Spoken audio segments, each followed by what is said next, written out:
With this in mind, here are 6 easy ways that you can be the MVP of your child's high school team. Number 1, attend your children's games as often as possible. Nothing demonstrates interest and involvement more than being there. And be sure to invite Grandma and Grandpa to come along with you. Number 2, cheer for all the kids on the team, not just your own. Here's a test for you. Do you know all the players on your child's team? Could you say hello to them by their first name? Embracing the entire team is a great way to show that your interest is sincere. Number 3, be a resource for your child's team. Does a teammate need help with transportation?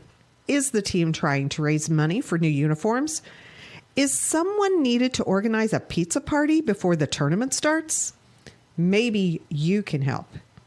Number 4, try not to criticize the coach or the officials in front of your child. Hey, you're human, and there may be times when you need to vent, but be careful when and to whom you do it. Criticizing the coaching staff undermines its credibility and tends to put your child in the middle. And games are seldom won or lost because of an official's call. Remember, coaches and officials are objective. Most parents are not. Empower your child to talk with the coach about concerns. Everybody wants more playing time, and understandably so. But encourage your children to have that conversation with their coaches instead of you doing it for them. Giving teenagers the confidence and conviction to speak up for themselves is one of the greatest benefits of participating in high school sports. Number 6, focus on the life lessons your children are learning, not on win-loss records or how many points they're scoring. According to the NC2A, only about 2% of all high school athletes win a sports scholarship, and the average value of it is less than $11,000. But every child will benefit from the lessons they've learned as a result of participating in high school sports for the rest of their lives. It's difficult being the parent of a high school athlete. There's far more emotion and social pressure involved than is ideal. But if you follow these 6 pointers, not only will your children love and respect you, but so will their teammates and coaches. And you might even be named MVP. Thank you for your support of high school athletics in Indiana. Stay tuned now. The Indiana SRN game is next. Indiana SRN, where you're always in the game.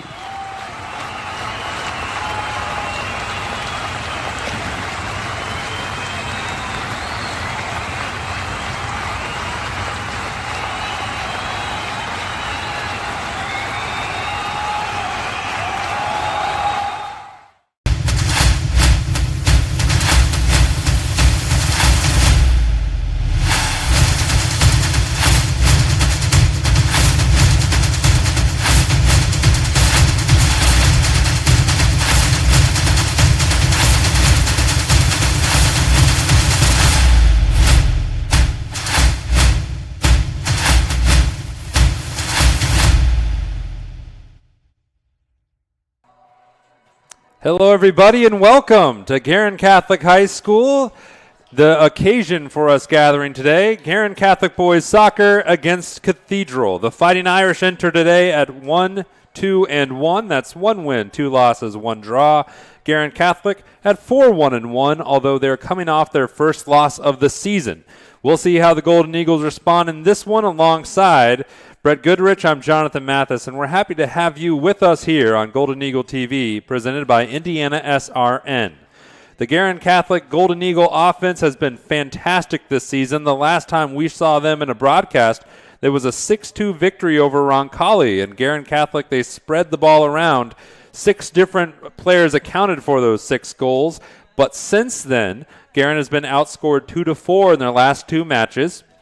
Both goals came in a tie against Brownsburg, and Brownsburg, pretty decent team, and the last team that Guerin Catholic played was Noblesville, the number 1 team in the state, or at least in Class 3A, and it delivered Guerin Catholic their first defeat of the season. The question for Guerin Catholic is how do they respond today, and we'll discuss that in a moment. Cathedral enters in a different state. They've played a much more abbreviated schedule. They've only played 4 games. They have 5 games to go, and their next slate of games is very daunting. Not only are they playing number 5 Guerin Catholic tonight, but their next 2 games are against 3A number 1 Noblesville, who just beat Guerin, and 3A number 2 Hamilton Southeastern. They finished the year against Carmel. Carmel's going to factor in, much to everybody's chagrin. They play both Cathedral and Guerin before the season's out. But Cathedral, if they want to build up momentum going into the postseason, they really need to get a huge result tonight because it's just tough. It's going to be hard to find anywhere like soft footing for the Fighting Irish. Now the question when you're looking at this matchup for Brett Goodrich, and you're looking at how Guerin Catholic and Cathedral fit, what's going to be the deciding point in this one, do you think? Well, I think it's going to be the midfield. And can I just say, look at that hot air balloon. That is the coolest thing in the has world. like a similar green. Distracted. Has a similar green to the referee. Yeah, absolutely. It's beautiful. It's going to be the midfield. When things are going well for Cathedral, their midfield has control of the ball. They struggle a little bit to put the ball forward. They don't have a ton of really powerful offensive people, so they need to keep control of the ball. But keeping control of the ball is kind of Guerin's whole shtick. We saw it last time we did this broadcast, you and I together. They just controlled it. They kept it. And the way that they're set up tonight, we talked a little bit about them and coming off of a loss. I think that they're really playing with that in mind, trying to keep control of that midfield. If they're going to be able to not only control the midfield but score, they're going to have to get past a very excellent goalkeeper for Cathedral and Mick DeWeese. And Mick is, if any time you have a great goalkeeper on your defensive side, that just is able to fuel your back four with a lot more confidence. Yeah, absolutely. We talked a little bit about last game, how the defense really needs to play somewhat aggressive. You can't just sit back all of the time and wait for the person to come to you, though you do that when you have no one behind you. When you know that your goalkeeper can really block a lot of stuff, you can take certain angles, you can cut people off, you can play more aggressive, and a lot of times that puts an offense on their back foot. Looking at the offensive side for Guerin Catholic, we'll go through the lineup momentarily, but 5 goals this season from Tommy Hartman, who has scored twice in the last 3 games. The only game he didn't score in was the Noblesville game. But if you have a forward like Hartman who's just on a roll, with the exception of last week, it's the reverse from Cathedral. You just feel so much to just get it up there, and we're going to have opportunities. Yeah, we talked about this last game. What does Guerin Catholic's game plan? I mean, most of the time it seems these are kids that have worked together for a long time. They played JV together. They played together for some years. You put them on the ground, you let them go. And they've got pieces that work in every single situation. Their midfield has been strong. Their defense has been very strong. Their offense has been working. I think, man, what you do is you just give the ball to Hartman, and, he's not the only one that's been scoring. There's been, 10-plus players that have scored? Just get him the ball, man. Looking at the starting lineups for this evening's game, we'll begin with the team we're zooming in on, Guerin Catholic. And they will be lining up with a unique formation for Guerin.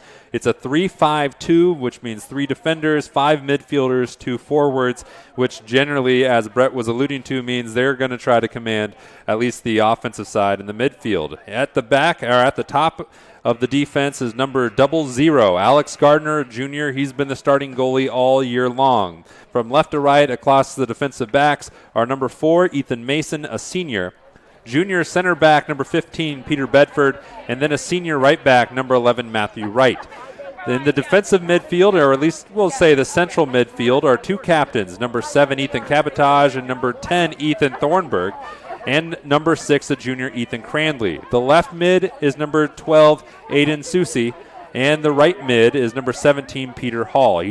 He and Susi are both juniors. The forwards are the aforementioned Tommy Hartman, who wears number 8, and he's the leading goal scorer for Guerin Catholic. And he'll be joined up top by number 14, Evan Miller. For Cathedral, they have a fantastic goalie in number 1, Mick DeWeese. He's a senior and a captain. Their defense, and this defense better be strong tonight. Is number 4 on the right side, Jackson Ryan. He's a senior. In the center, it's number 5, the coach's son, Alex Russell, a junior. And a captain, number 6, Jamison Brown. On the left side of the defense is number 20, Liam Fahey. The midfielders in the middle, number 7, Roman Sally. He's a senior and a captain. Number 2, TJ O'Brien, also a senior. On the right wing is number 3, Reed Brenton, a senior captain, and a junior, number 13, Will Baker. The 2 forwards, the impressive yet scoreless number 11, Christopher Kiki, who's a junior, and the sophomore, number 14, Joseph Wiesling, who has 2 of the Cathedral Irish goals so far this season, and they're going to need to generate some offense somewhere. Granted, they've only played 4 games, Brett, but they have 4 goals scored, and 3 of them came in one outing. Yep. I mean, anytime you're coming out to the season with everything going on, they haven't been able to play a lot of games, and that's really important, being able to get team cohesion, really work together. We've talked a little bit as far as their defense. They've been kind of throwing different people in there and kind of trying to figure it out with their defense. Tonight's going to be a big test for them as far as if they've got it figured out. Let's talk. When we talked with Joel Russell, the head coach for Cathedral, before this game, a word he used was confidence. And I think that's something you're underscoring with that defense, offensively, everywhere in soccer. Playing with confidence is such a big dynamic, especially if you're an underdog in a game like they are tonight. Yeah, it's soccer. Anything can happen, truly. The fundamentals and the ability to play the game and records definitely tell a story. But if you're scrappy and you've been practicing and you guys sometimes can work together as a team, you can make anything happen. I think, to me, Cathedral is definitely the underdog in this scenario, but that doesn't mean that that Guerin won't have to show up. And we're looking at the black-clad Golden Eagles and seem pretty loose. You can see, speaking of a team with confidence, with the exception of the one loss, they've been playing very confidently so far this season, and they've positioned themselves very well in Class 2A, currently number 5. Mm-hmm. Yep, and they've earned it too. We watched them last week. They played very well, kept good control of the ball. It seems like a lot of stuff is clicking. We talked a little bit about how last week they lost for the first time, but they lost to the best team in the state. Mm-hmm. And by 2, which, right. 2-0, that's not bad. If I'm them, I have reason to be confident. Of course, you can never let yourself stop being aggressive and stop going after it, because anything can happen. And those 2 goals, for those who did not see the game, it wasn't just a team getting blown out either. Not at all. It was good set pieces from Noblesville. Yeah, we had crosses into the middle, stuff going in, and not breakaways, not rough defense or anything else like that. It seemed like they played good soccer against Noblesville. Noblesville played good soccer against them, and Noblesville is number 1 for a reason right now. Looking at today's weather forecast for today's game, it's 72 degrees at the moment, sunny skies, beautiful day outside. It's going to tail off into the upper 60s. There's not much wind. The wind that there is out of the northeast at 3 miles an hour, so that won't be a factor. And the chance of rain is 0. So perfect weather conditions for this early mid-September matchup as we get ready to go in towards the final push in the IHSAA schedule going into the playoffs. Probably felt really good up in that air balloon too. I bet it did. We'll be back on Golden Eagle TV presented by Indiana SRN. Hey, it's Keith Myers from Indiana Sports Radio Network. Well, thank you that you're watching the game tonight on Indiana SRN. If you would like to know more information about Indiana SRN, send me an email, coach@indianasrn.org. As vice president of this company, we hope that you sit back and enjoy the game. It's Indiana SRN, where you're always in the game.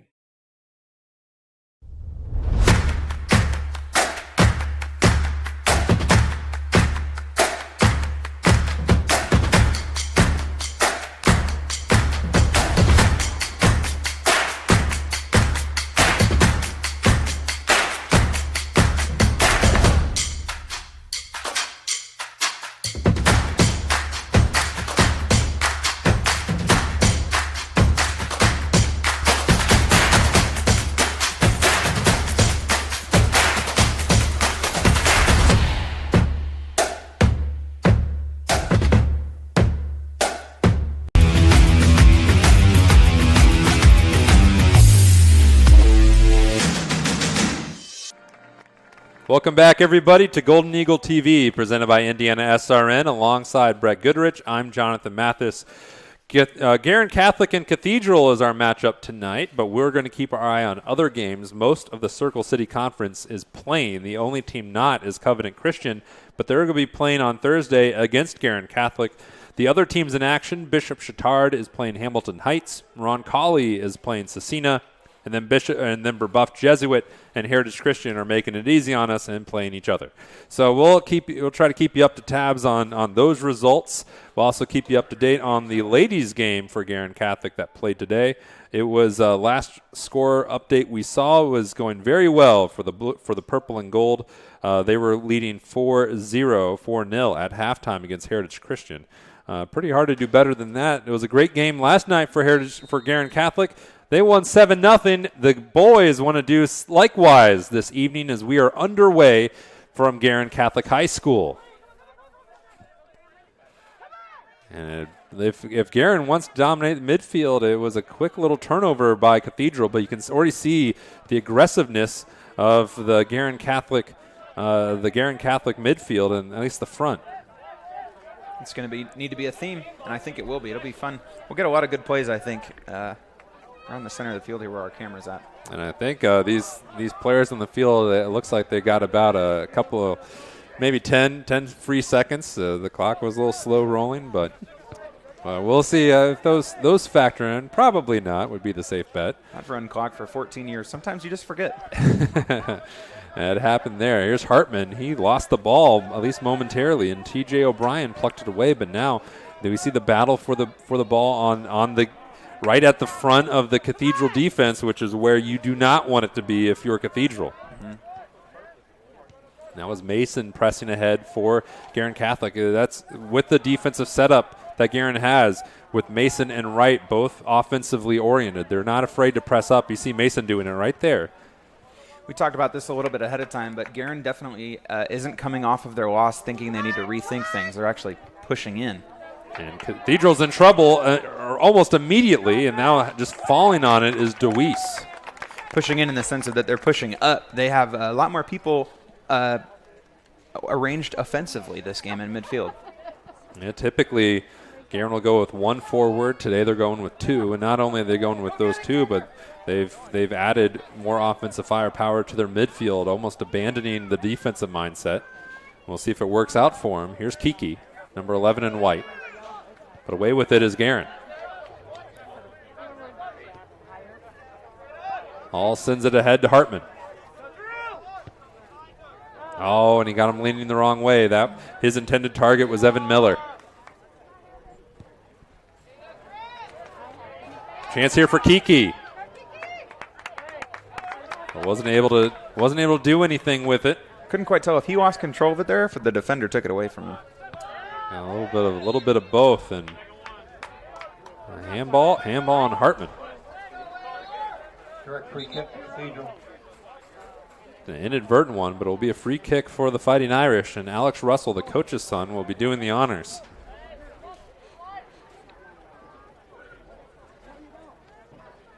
And Joel Russell in his first year as the Cathedral Fighting Irish head coach. It's been an interesting year, to say the least, to take over, and here is Jamison Brown was to retreat all the way back to retrieve that ball. Passes into 4 of the other team. And not the crispest pass there. But no harm, no foul for Guerin Catholic. Wright leaves it for Bedford. Swings it to Mason. Yeah, just two captains in the middle of the pitch, but he's going to leave it ahead. And battling for it up there is Crandley.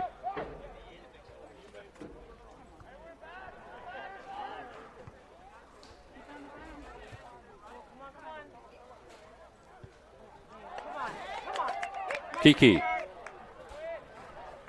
And then the speed of Guerin Catholic able to cut off any chance or any runs from the Cathedral outside. We're seeing Guerin, just like they did last week, playing their game as far as on-the-ground ball control. I'm seeing that out of Cathedral as well. There was what I hope is a rare incident from a defender on Cathedral a minute ago, where he just kind of kicked it up in the air. But they seem by and large to be trying to keep good control of it as well. Peter Hall cut off in the corner. Tried to leave it over for Evan Miller. That's offsides. Yeah. 4 minutes gone. Draw so far, no real shots on goal. We can maybe count one, but that even really wasn't one. It wasn't on target, at least. That was by Guerin, but when they got into the box, but DeWeese plucked that up, no problem. Now, this will be a throw-in for Guerin. Matthew Wright's honors. And Bedford, and Guerin likes to do that. They like to play it through Bedford in the middle just so they can swing the field. And now at the head of steam is Ethan Mason. Tried to leave it for one of his teammates, and the Irish come away with it. Sally. Cabotage. Up ahead for Hartman.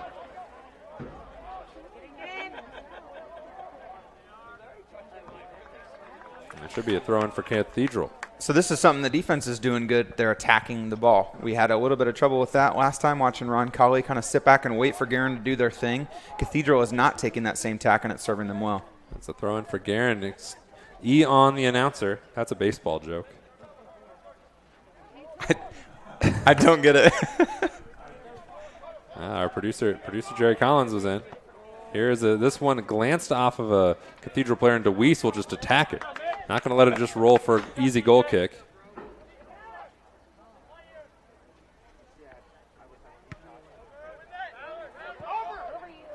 And you can really flip the script with a goal you can send it that far downfield. Yeah, that was a good kick, but it was recovered by Guerin. Cathedral's got to get in there, play aggressive on that as well. And no reason they couldn't be there. And you were commenting on that. The defense for Cathedral has been very aggressive. The offense, not yet. No, not yet. We talked about that a little bit. Cathedral's offense hasn't really had a chance, I suppose, to prove themselves that much. They've had 4 games and not very many scores, but that's definitely something they're going to have to show us new tonight, is a dynamic offense that we haven't seen yet. Especially as we underscored that in the open, their schedule is very tough to finish out the year. It would be hard to find a team in the state with a tougher one. And if you're gonna excel in that type of schedule, especially coming up with the postseason, you need to be able to execute in all facets, especially if you're the underdog. Yep. And here they cut off the Guerin attack for the moment. Susie. Oh, we crossed up Mason. Cabotage leaves it for Wright. Careful control.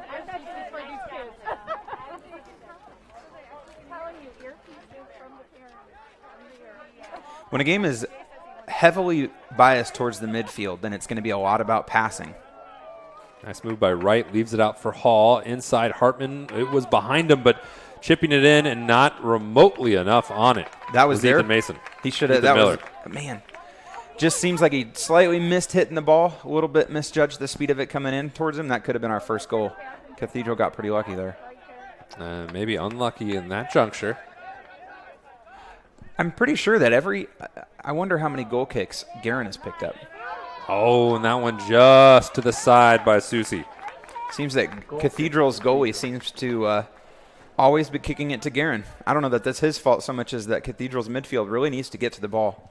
If you're DeWeese, you're like make a run or two. Yeah. I like his hair. It is. It's nice. Yeah, it adds a little je ne sais quoi to it. Another foul. We've seen several fouls here early in the early going first 8 minutes of this match. Ball control and just easy passing is going to have a lot to do with which team wears out first, too.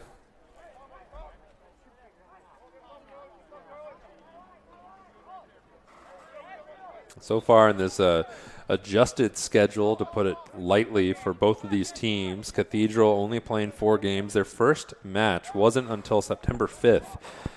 Guerin began on August 18th, but they lost a chunk in the middle. And then they played 2 games.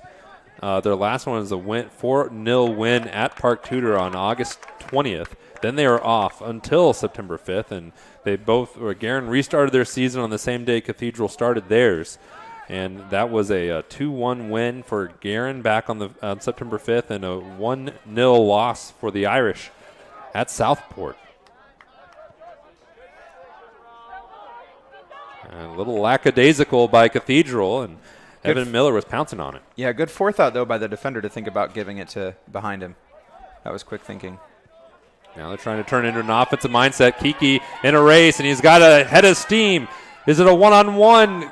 Guerin tries to swarm him, and Bedford kicks it into the bleachers. Sometimes all that has to happen is one player has to be faster than the other. And this kid, Kiki, looks like he's got some wheels on him. He's got size, too. He's got a lot of length. You get those legs churning. Yeah, the Guerin defenders, they've got 3 of them, as we talked about. They're playing a little they've had a really strong defense, so I can understand why they would trust them that much. But they're definitely going to have to pay attention. And it will be a captain doing the honors for Cathedral on this corner, the first of the match. Reed Brenton. 8 goals to his credit. He's done more assists in this season. And a glancing blow, and it's going to be another one.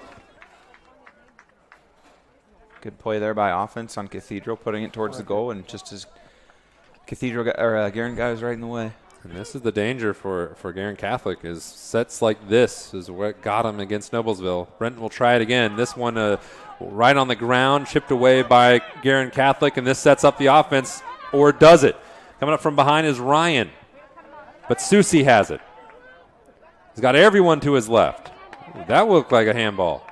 If we counted the number of passes, and I've kind of got it rolling in my head, the number of passes where it's kind of up in the air, the ball leaves the ground. Oh, Kiki takes it right away from right. But Matthew gets it back. When it's not like a defense just trying to kick it out. Cathedral's definitely kicking a little bit wildly with their passes, and Guerin's keeping it on the ground. Not a ton of turnovers. And one could point to maybe the Guerin Catholic team. They've had, with that one aside, but they've had more experience on the pitch this season. Cathedral, not as many opportunities. No one's there. That Brown, he glanced it off of Golden Eagle. And it'll be a corner. One of the things we talked about last game was the awareness that Guerin seems to have on their field as far as knowing where all their players are and where they can expect them to be. That has a lot to do with passing. You know where to look for your people. And Guerin they're all clicking together, and makes it easy for them to pass well. Yeah, correction obviously is that being a goal kick, not a corner. Hartman trying to time it up. Offsides whistle. Or a foul at least. Check out our YouTube channel and watch more than 700 archived games. Subscribe today, Indiana SRN. That's where you need to go, and we thank you for doing so. And we thank you for watching tonight. Big matchup here, Central Indiana, especially in the Catholic parochial schools. Guerin Catholic, number 4 in the state. Cathedral, unranked, but always a threat, always have talent. They need to put it together. And here's Kiki, who has shown some opportunities that he has a lot of fight in him, a lot of pace, if the Irish can get it to him in position. And so far, Guerin Catholic has not allowed them to do so. Yet again, pouncing on that one is Mason. It'll be a throw-in for Cathedral.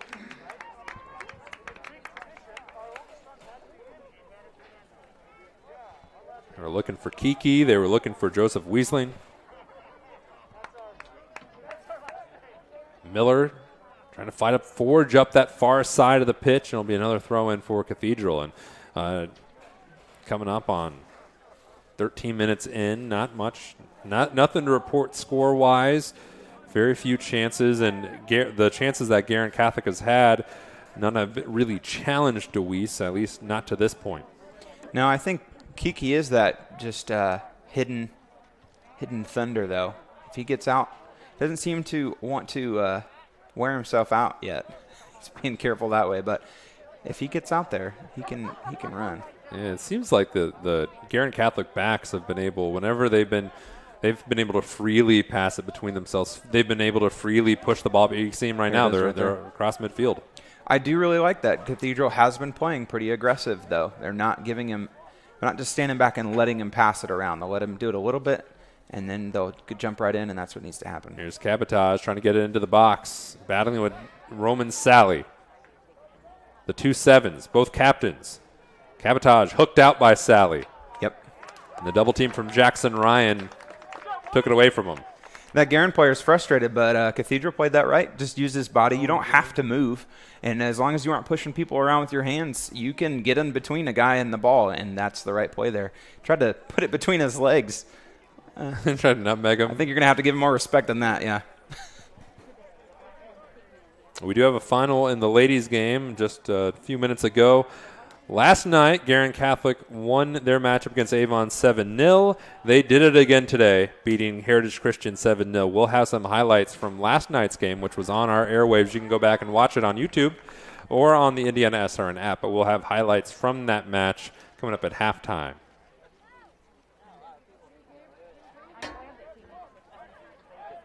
Zusi tried to leave it up for Crandley, and now here's Kiki, but he wasn't able to control it. Throw in Guerin Catholic. Lucas Pignon in the game for Guerin. Don't sound so excited, PA announcer.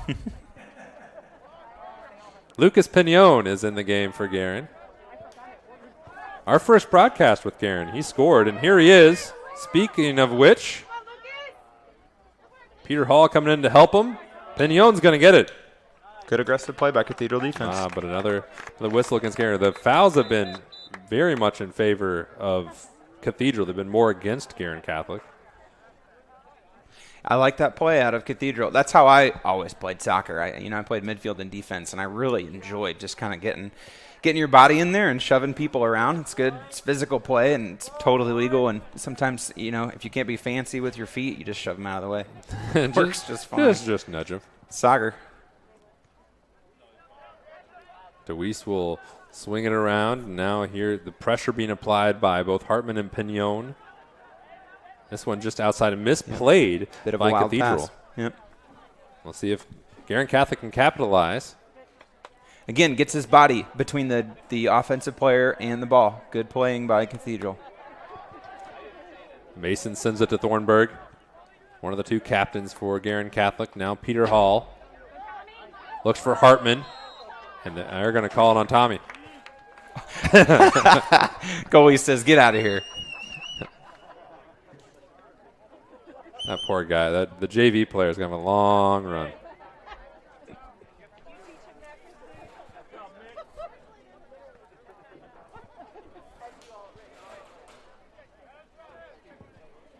Highlight of the game to this point was that one.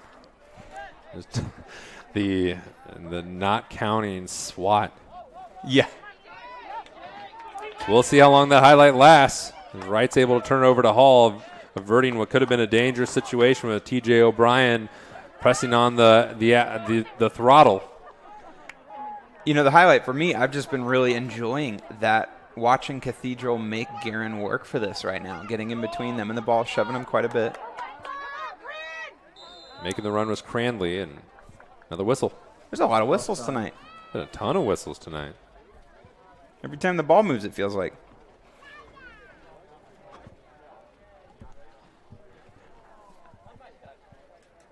Another free kick. DeWeese will press up.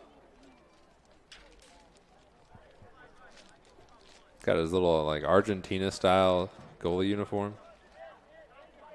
The vertical light blue and white stripes. Yeah, I like it.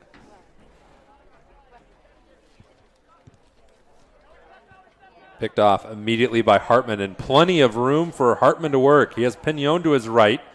Hartman trying to do it himself. Now Pignon. Oh, we couldn't. Just not enough there. Boy, if that had worked, that would have been cool. But Hartman almost looked surprised to see the ball come to him.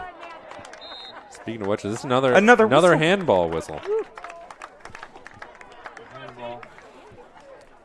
And a lot of whistles here in the first quarter of this match. Thank you for joining us. Alongside Brett Goodrich, I'm Jonathan Mathis, and happy to have you here. And whichever way you're watching, whether it's online or it's on the app or on YouTube, we're happy to have you a part of it. And another whistle, and that one more obvious.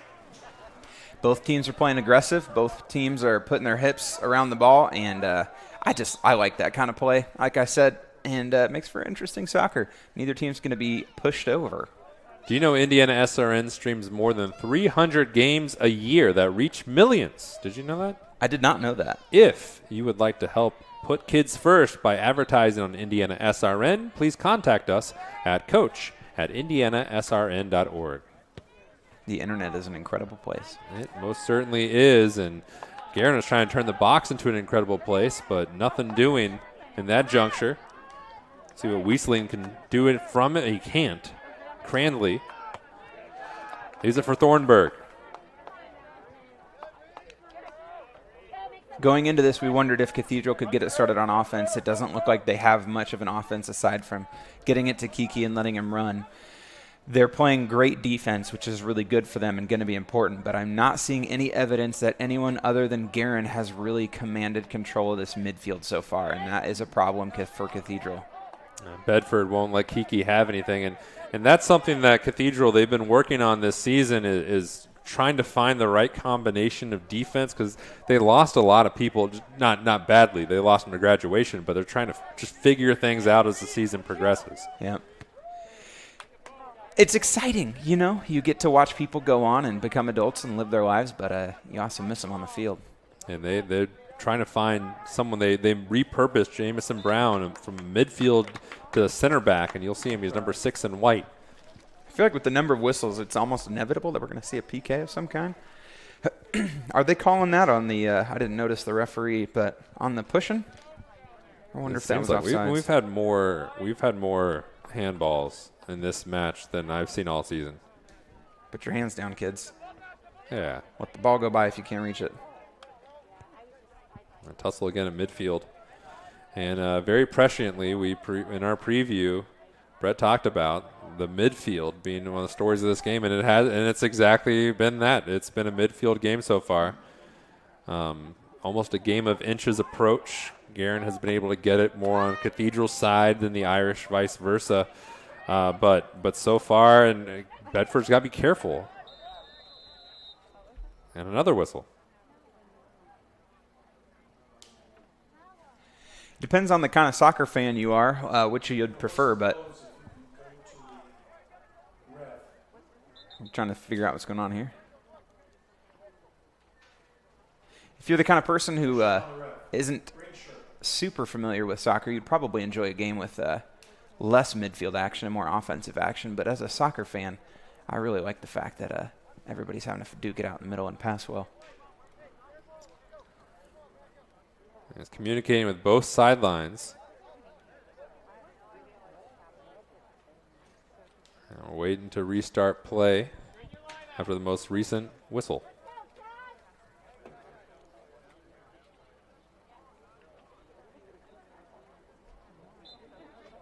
And here we go.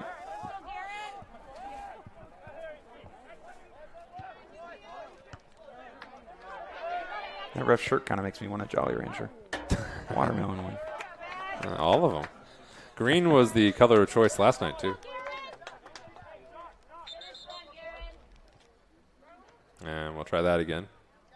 Into the game for Cathedral, number 23, Luke Hearn. Cathedral's been doing a good job when they get there of separating their man from the ball, but there's just been a lot of crosses into the middle. And if they don't start doing something here on offense, I'm going to see Guerin scoring at least a couple, I think. Well, I'll say at least one by the half.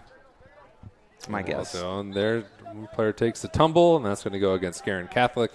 Subbing in Joseph Lafioska. That might be a move from Chris McGrath, seeking that more offensive fire. Lafioska, 2 goals this year, and he's one who's a little jitterbug in the attack. Let's see. Here is Joseph. He has Pignon in front of him. He's this one a little bit behind. I have no idea how he knew that guy was there. And Jamison Brown, palms up, stretched to the heavens. That was quite a pass by that offensive player. He just kind of put that ball right between the 2 defenders without even being able to. Foul on Cathedral. Direct free kick. It'll be Matthew Wright doing the honors.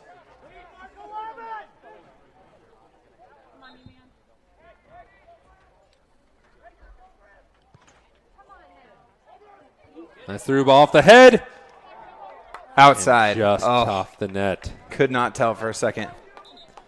Well put. Yeah, that angle's a little tough from our viewpoint, but Yep. yeah, it can fool you, but we were on it. Good play by Guerin. For the Irish, number 12, Just missed it. Man, headers. I love headers. They just are such an exciting part of this game, and seeing those come off satisfying is just there's nothing like it for some reason. Here's the replay. Nice through ball. Nice setup. Oh, nice positioning just to the left off Bedford. Little left. Believe it or not, there's a whistle. Yeah, it came right back. Right back to the to Cathedral getting ready for a free kick. It'll be Alex Russell.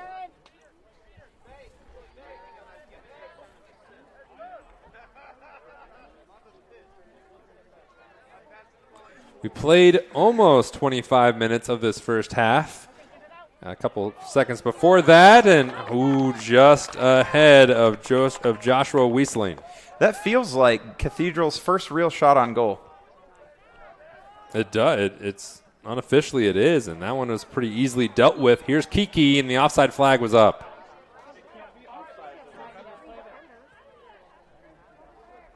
Kiki really wants to run. I think he's used to just kind of running past, and he's just not getting the ball enough. He's going to have to play aggressive and take the ball so he can run with it. And we've seen it so far in this match when Kiki is when he's trying to make his run, all three of Guerin's defenders have just collapsed wisely on him. Yeah, he's not going to be able to wait for people to feed him the ball. He's not going to be able to just run through. He's going to have to work for it today. That one headed away by Ethan Mason. There's 3 Ethans on the pitch right now for Guerin Catholic. Mason, Thornburg, and Cranley. Making the run, a long run, looked to be Keegan Parkus. Good passes. Lafioska will win it back. Thornburg to Cabotage. Further out wide to right. Good call from the crowd. Pressure. Get up on him. Lafioska. Peter Hall. The through ball. One bounder chipped high by Cathedral. Still in play. Now Luke Hearn battling for it. Good play. Just get it out of there. Now there's a lot of familiarity on this team. We saw Joseph Lafioska, number 3 in black. He and one of the Cathedral Fighting Irish players, Jake Wallmeyer, they are both in the same graduating class from 8th grade at St. Louis de Montfort. So you have a lot of crossover. These players have played against each other growing up. They played against each other on the soccer pitch. Gone to school, gone to church together. So it adds a little bit extra to this one. At least in the rivalry familiarity department. Again, this ball way too ahead of Kiki for him to do anything with it. You know, part of athletics is community. I always loved that. I just hung out with somebody that I played soccer with in 6th grade. Who got the better of it, you or him, in soccer back in 6th grade? I was probably better than he was. I'll go ahead and say that, yeah. Lafioska said it's Guerin ball. DeWeese said it's Cathedral's, and it'll be a corner for the Golden Eagles. They're first or second. The other one was that nice little header. It'll be Susie.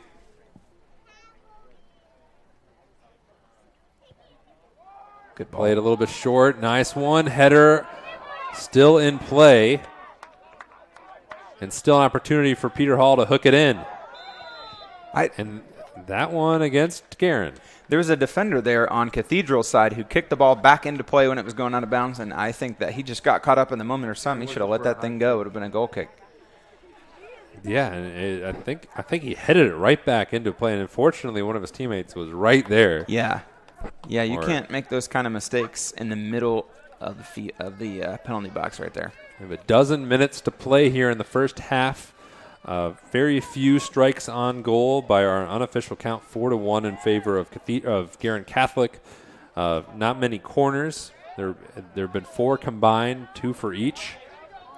What do you know? It's a midfield game. We kind of know what we're talking about. Just a little. Yeah, Go us. here on Indiana SRN. Hey, did Grandma miss the big game, or is she missing this one right now? You can go and help Grandma. Subscribe today to our YouTube channel to catch every game. Watch it on demand. That's go to YouTube and then subscribe to Indiana SRN, and she won't miss anything. And you know Grandma does not want to miss her grandson playing a game, so help her out. Fahey will throw in. Cabotage, it was almost thrown right to him, and he's able to deflect. It'll be another throw in for Luke Hearn and Cathedral.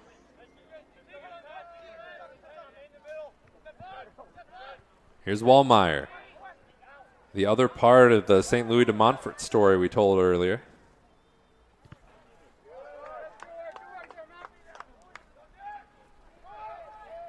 Goal kick. Guerin wasting no time on this goal kick. Mason now drop it to Bedford. Wright plays it up to Hall.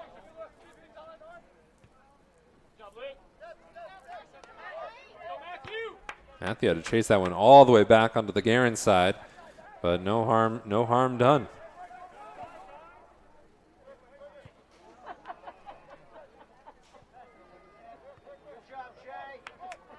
Brown clears it for the moment. And Bedford will receive.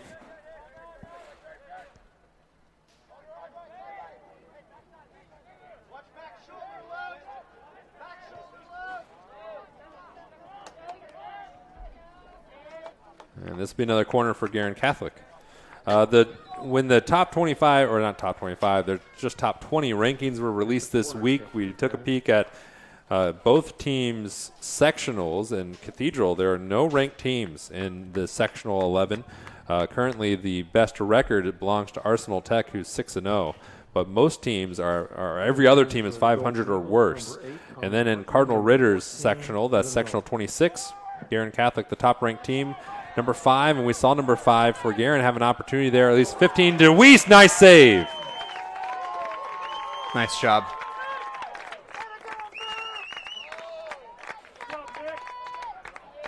Very present goalkeeping. That's difficult. It went through a lot of legs. It touched a lot of people and snapped and deflected off of him, and he was right there. Let's see if Cathedral can make him proud, and so far Lafioska is turning the tables on him. But stabbing it right away was Trey Hayward, the third. To finish that point, there's only one other team in Guerin Catholic sectional that's ranked, and that is number 13, Burbuff. The Braves are 3-6 as Bedford's playing this ball midfield, and Guerin looking for their first goal of the match. Up the far side, Susie with the head of steam and got a lot of people with them, but he's surrounded by Fighting Irish.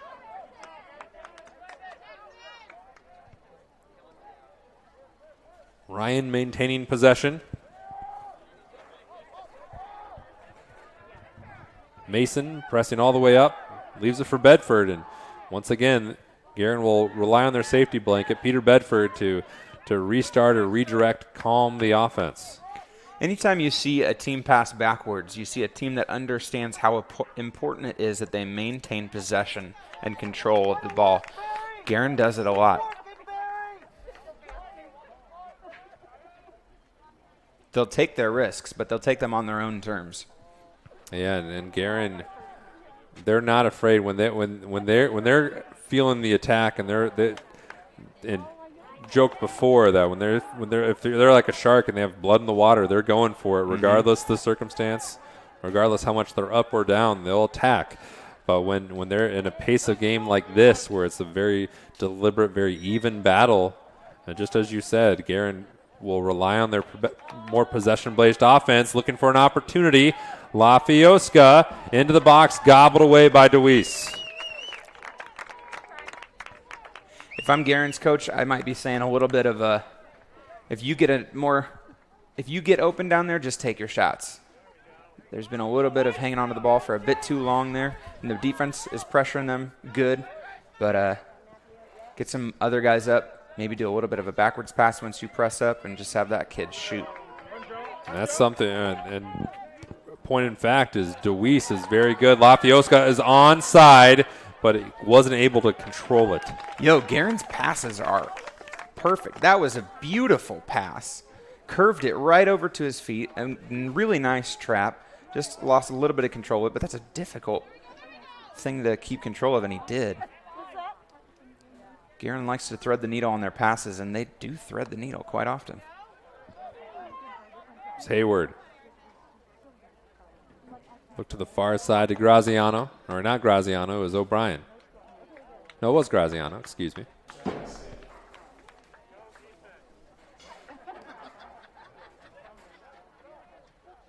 Here's the one from a little bit earlier, between a couple legs, and then DeWeese smacking it away. I mean, that came off the defender's foot and deflected, and that kid still had the presence of mind to notice where it was going and got his hand out there. And that's something about DeWeese in goal for Cathedral, is something that Cathedral really likes about him is he'll defend his box, he'll attack shots coming in, and you can see it. You've seen it already in this game where Guerin's looking to set up the entry pass, and DeWeese just pounces on it and takes it away. Yeah, I'll admit that what exactly goes on inside of a keeper's mind is something of a mystery to me. I have never been a great keeper or enjoyed keeping, and I respect so much keepers that really have that sense. Hartman sends it ahead. Lafioska makes the run, takes the contact, maintains the dribble. No whistle. Sent in. DeWeese, there it is once again. You don't have to defend as many shots if you just take it away before they're able to even get one touch. Yeah, Cathedral's defense definitely hasn't let them take very many clean shots. They're getting the ball down in that area, but they really have never the space to just sit back and try and take a shot on goal. Hartman. No one's there. Coming up at halftime, we will take a little peek on last night's broadcast from Indiana SRN, some of the performance that the ladies had, and then they duplicated tonight with a 7-0 win over Avon. We'll also try to check the skies for any smoke signals from the other Circle City Conference matchups that have been going on, and we'll see if any scores are reported that we can then forward on to you. That'll be coming up at halftime in, well, about a little over, well over 4 minutes because we're not doing it immediately. I love your eloquent metaphors. But we'll get there. And thank you. Mason. Hartman. That's where Tommy Hartman's most dangerous, but Jamison Brown positioned perfectly to cut away that opportunity. Speaking of which, same thing by Wallmeyer.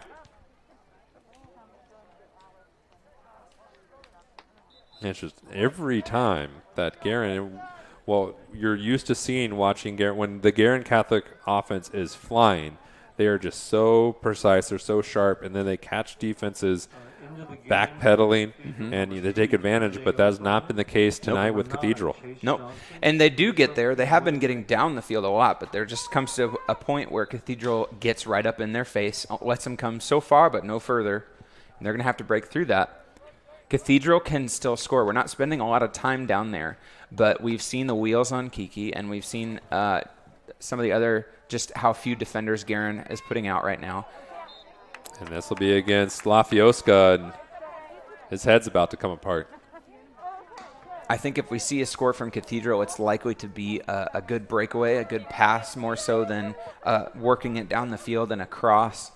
But a goal's a goal. And that's the cross is what burned Guerin against Noblesville, but it does seem that Cathedral more set up for giving it to their playmaker and letting them go. Although Kiki's catching some Gatorade on the sideline, or Powerade, if we're gonna get our branding specific. Yeah, Guerin knows what to look for on the defensive side. They've been doing it well for a while. This one will be kicked into the forest back there, and they just collapse on Kiki. Been playing good tight defense on him. Corner kick for Guerin. It's their third. And 2:10 to play here in this first half. The Golden Eagles of Guerin have been set up from the get-go to be more offensively minded. Cathedral set up for the opposite, countered to be more defensively minded, and it's been a stalemate between the two.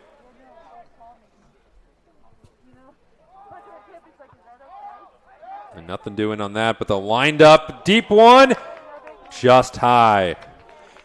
Cathedral defense got lazy there just for a second. That kick should not – that was one of the first kicks that's really just been an open goal, wind back, kick it. That kid was on defense walking up to him. Should have charged him. Yeah, Cabotage took that from distance. And a second goal attempt of this match, that was a little bit of an optical illusion, a little flick of the net as it grazed it. Headers won momentarily by Guerin. And here's a chance for the Golden Eagles. Chipped high and over. Good defense. Good goalkeeping, getting low, taking off of all of his low routes, makes him take a moving chip, which is very difficult to keep under control, and he didn't. Good goalkeeping. And Deweese having to adjust his socks after that one. And that's what Cathedral likes in him. He might not take this corner or this goal kick. And he'll leave it for his teammate. But that's when you have a goalie who's able to make such an impact, not just by staying back there with his hands on defense, but by being an extra defender. They have 5 defenders in their back line when the goalie's involved, as he has been. Now getting close, 25 seconds. Guerin will have to go really fast, and that young lady's not going quick enough.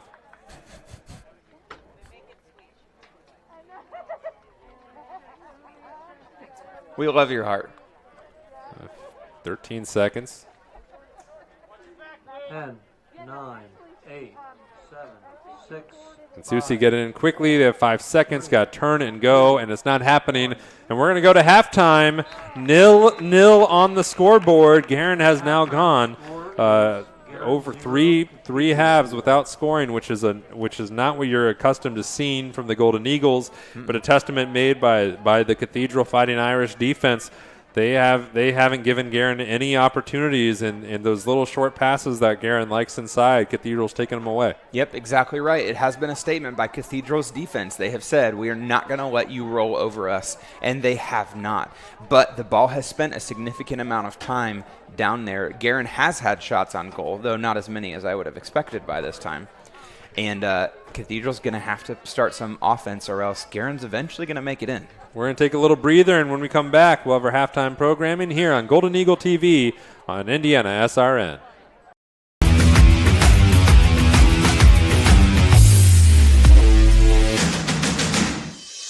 Can't make it to the game? We've got your back. Just go to www.indianasrn.org and tune in to all of the live action, or go to our on-demand service and relive your favorite moments. Piper Group Warehouse has a strong commitment to their clients as their logistics provider. If you would like to discover how you can improve your service levels while lowering your overall cost, Piper Logistics Group can help. Call Greg Piper today at 317-396-3916. Piper Logistics Group. Your home and office make up a big part of your world. Sometimes trying to manage it all on your own can make you feel like you have the weight of the world on your shoulders. And when the weight of the world is on your shoulders, you need a strong back or two to come to your rescue and haul your stress away. You need the College Hunks. Whether it's time to clear some space for new memories, to reinvent the room around you, or to simply pack up and move into a fresh new beginning, you can count on the Hunks to bear your burden so you don't have to. Let us move you today. Life comes at you fast, so it's important to have some help along the way. Ah, my favorite patient.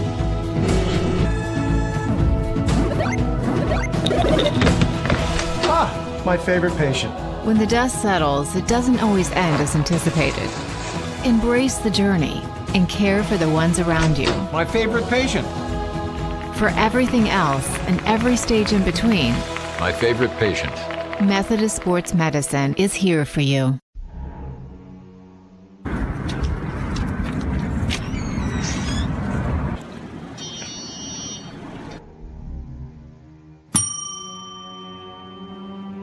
Can I help you?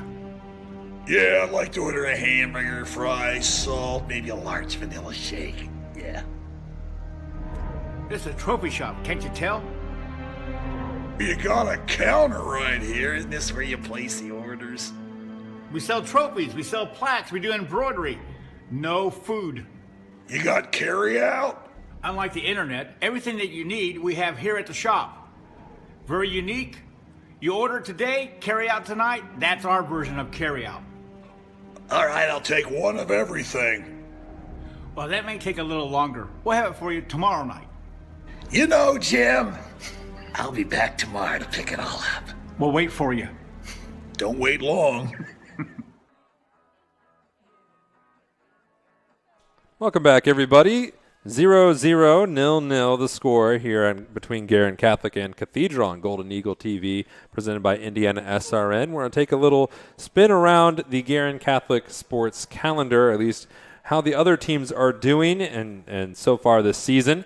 The boys tennis team clinched the Circle City Conference Championship last Thursday with a 5-0 sweep of Heritage Christian. The team finished 5-0 in the conference and won 23 of a possible 25 matches in the Circle City. For those scoring at home, that's now 3 conference titles this fall for Guerin Catholic. The tennis team now joins the boys cross-country team and the girls golf team as conference champions. Speaking of girls golf, that team begins their sectional play coming up on Saturday at Pebblebrook. Nice golf course. I played there before. But that's their sectional play, so they'll try to expand on their conference title with the sectional title as well. And then athletes of the week were introduced for this week. The boys was Gavin Morrow. He's of cross country. He finished 5th in the all-Catholic meet, improving 37 places from his showing last year. He was also, over the course of his time at Guerin, has improved his time by 3 minutes, which is fantastic. And then the ladies was Caroline Quinn of the soccer team, who's been an amazing leader and a role model for the underclassmen, as well as the Iron Man for the girls' defense. She played every minute of the last 4 matches. And again, Guerin Catholic's girls' soccer team victorious again tonight, 7-0 against Heritage Christian. They were 7-0 victors against Avon last night here on Indiana SRN. We'll have the goal scorers for you in a moment from the girls game. But it's been a pretty productive fall calendar for Guerin Catholics, just multiple sports. They've been looking pretty good, Brett. No kidding, man. Go Guerin. And so far in this game, when you're looking at this matchup, Guerin hasn't been able to capitalize on what they've wanted to do, and Cathedral's held on to what they've needed to do, which is not concede anything. Right, exactly. And that's the perfect way to say it, honestly. Cathedral has done what they need to do to not get run over by Guerin, but they have not yet been able to do what they are going to need to do in order to score some points. If you're Cathedral, what do you need to do to turn the script? Because you're just defending right now, but there's precious little attacking going on from the Fighting Irish. Yeah, you got to have your midfielders play a little bit more aggressive, get control of the ball, and keep control of the ball. And then I don't exactly know who they are really relying on offense now that Kiki seems to be really being focused by Guerin. So they're going to have to figure out exactly what their strategy is and try and implement it. We'll be back in a little bit here on Golden Eagle TV, presented by Indiana SRN. 0-0 at the half. Can't get to a computer? Then we've got you covered. Just go to the Indiana SRN app and stay up to date with all of your favorite teams. You can watch live coverage or relive the experience with our on-demand service. Hey, it's Keith Myers from Indiana Sports Radio Network. Well, thank you that you're watching the game tonight on Indiana SRN. If you would like to know more information about Indiana SRN, send me an email, coach@indianasrn.org.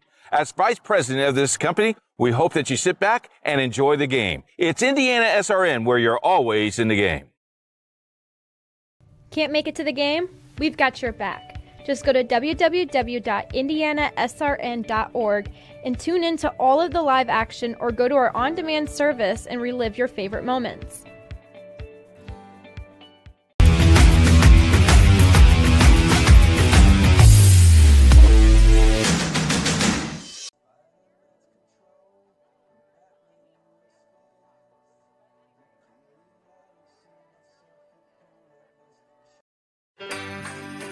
Parents, do you like free food? Hike it on over to Prodigy Burger and Bar, where Monday is family night and kids eat free. Every day you can find daily specials featuring craft burgers, tacos, wings, and more. Prodigy is now playing the NFL Sunday Ticket on more than 25 TVs, so you won't miss a second of your favorite teams. Prodigy also caters, hosts private events, as well as dine and donates. Celebrate your school spirit with us at Prodigy Burger and Bar. More than just burgers, located in Clay Terrace in Carmel.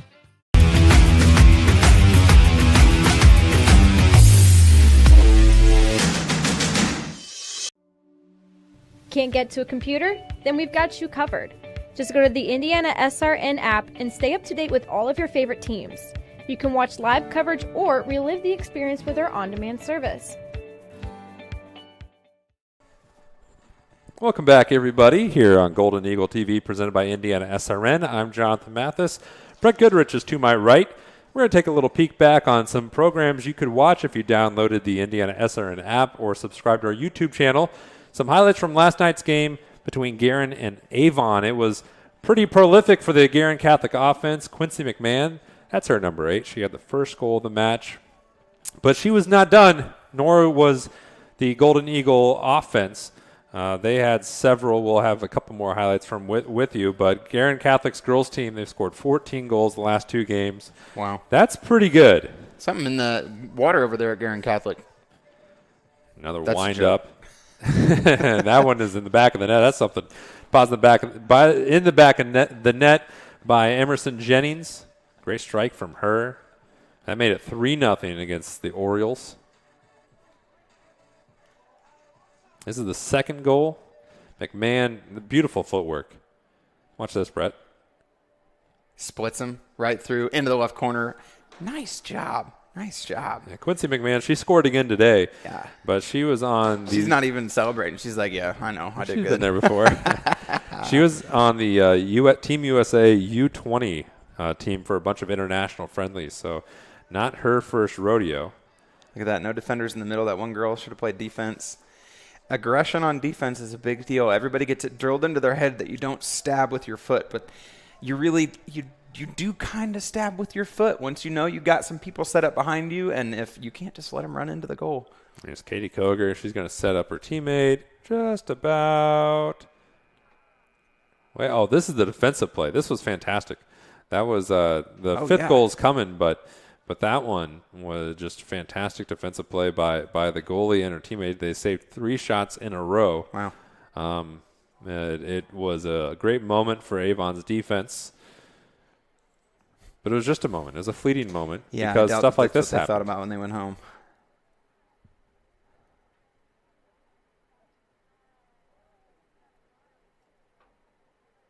Boom, dunk. Yep, right person, right time. Good work. That was Evie Bastard. She was also in that St. Louis de Montfort graduating class as Jake Wallmeyer and Joseph Lafioska. There's a lot of good soccer players from that 8th grade group. Man, it's fun to watch. That was a nice little glancing blow by McMahon. When we saw that game, when we saw that one live last night, we were both kind of confused, and we're back underway here. The field has been flipped. The score remains the same, and we'll see what Guerin Catholic is able to do if they can get their more customary just display of offense. But Guerin Catholic's offense has been very quiet over the last several quarters or last several halves. And here's Lafioska trying to feed it into the box, and this one up top. Wright will swing it. The entry. There, no. Oh, I thought that was going to be it. Can't have been off by much. Okay. You know, it's good to play defense, but at some point you have got to just get the ball away from your side of the field. Guerin's just been controlling it and keeping it down there, and if they keep taking shots, I mean, odds are they're eventually going to make one. And if you're just playing with fire, if you're just going to be playing defense out of a 40-minute half, Cathedral probably play defense for at least 20, at least half of it, at least 20 of it. Yep. It seems the midfield there, I just am surprised by how passive they're kind of playing that. I'd be trying to get that control back. Minute and a half gone here, second half of play. Mason trying to leave it for Cabotage, a little too strong on that pass. Now O'Brien looks to swing it, and here's that whistle. You can see the referee. That one was pretty obvious. Mm-hmm. A lot of whistles in that first half. Guerin entered tonight. This is not a Circle City Conference matchup, but Guerin enters at the top of the ledger when it comes to the Circle City Conference. They and Brebeuf are both 2-0. Heritage Christian picked up their first loss, 2-1. Bishop Chatard 2-2, and then Roncalli is under 500. And that would have been big trouble for Guerin. That's Cathedral's play, though. They just got to get there, and that kid's fast. If they can get the ball ahead and he can run into it, it works. But they're just not even getting the chance to really do that. Speaking of which, Susi, denied by Brown, but Pignon is there, or at least he was an approach. And here is Jackson Ryan. But if we remember in the Roncalli Guerin game, the last time that we had a broadcast here, and the last time we broadcast a home game, it began a little lackluster for Guerin too. Roncalli scored the first goal of that match. Yeah, and then Guerin just did what they did, kept control of the ball, turned it on, and ended up scoring, I believe, 6. Roncalli never heard from again that game. But if at this point in the game, if I am Guerin, even though I've had the ball most of the time, I'm still worried because I haven't been able to score. You've got to score, and Cathedral has definitely got some really fast offensive players they need to be watching out for. Yeah, Miller tried to turn that one. Easy pickings for DeWeese. This game is not remotely in the bag for either team. Obviously, it's 0-0, but even just watching the pace of play. That goal kick went right to Miller. Mason. Way behind Bedford. Excuse me, that wasn't Mason. That was Wright. We don't want to misidentify our blonde wing backs. Lafioska trying to turn around Roman Sally. The entry. Headed away by Brown. Now Thornburg winds it up from distance. Yep. So that's what I was saying a little bit earlier. If I'm Guerin, I'm telling people take shots more often, even from outside, because they're just not being able to get it inside the penalty box area with too much control. If you get a decent, clear shot outside, even close, take it. Waiting for the goal kick. Did you miss the game that everybody is talking about? You can subscribe to our channel, Indiana SRN on YouTube, and never miss a game again with pregame notifications. Indiana SRN, where you're always in the game. And Lafioska staying in this game and again, it seems like every time Guerin tries one of the little short, stabby entry passes, it's a Cathedral player is always right there. Yeah. Cabotage swings it over. Here's Susi. Mason. Look at how many Cathedral players are over in that third of the field, that quarter of the field. Sally tried to find Kiki, but Bedford has been there, and Bedford has been the foil for Kiki in this match. The center back for Guerin has just shadowed the striker for Cathedral. Here's a run in front off Susi, and no one was behind. Good defense again. When it counted at the very end. They're trying to draw that brick wall with their defense as Cathedral, but the problem is that they're taken away from their mid and everywhere else, and it's just the ball keeps coming back. Guerin keeps kicking it into that wall. Ethan's got to be careful here with Kiki pressing on him.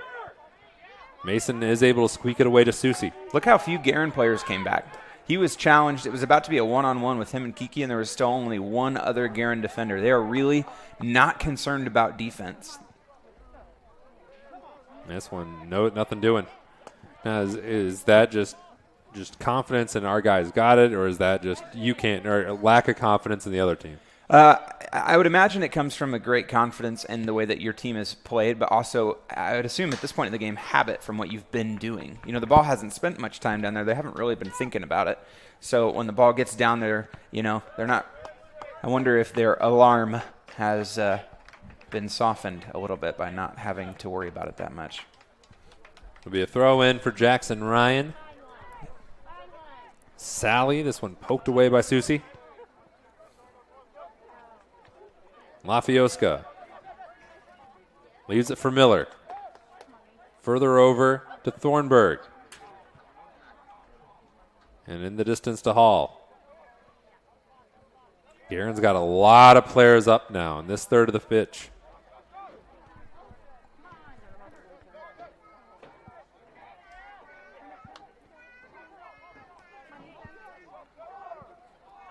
Thornburg.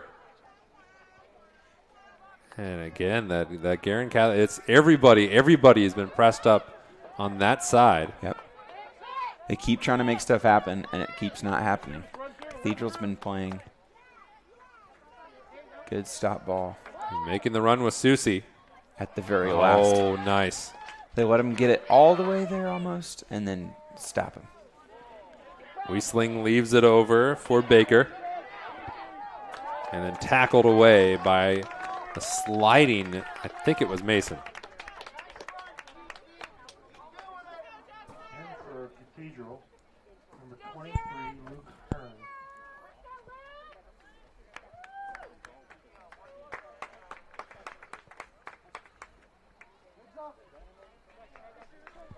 Eight minutes gone, second half, 0-0. I would love to see Cathedral's offense come just a bit more together because I guess selfishly I'd just like to see a bit more action that way. Well, they have. I'd like to see Guerin's defense sweat just a bit. They have the name families inscribed across between their shoulder blades and the back of their jerseys, and their defense is playing like one, very tight-knit. Their offense, not yet.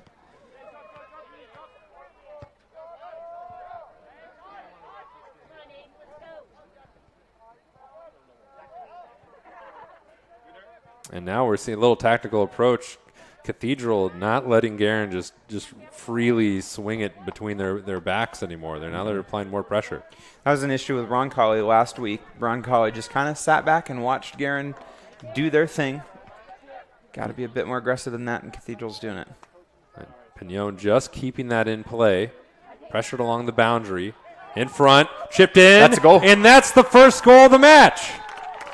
We kept saying that they are going to keep pushing that ball up against the wall, hitting the wall, hitting the wall, hitting the wall. Eventually going to make a crack or find one, and they did. I believe it was Peter Hall.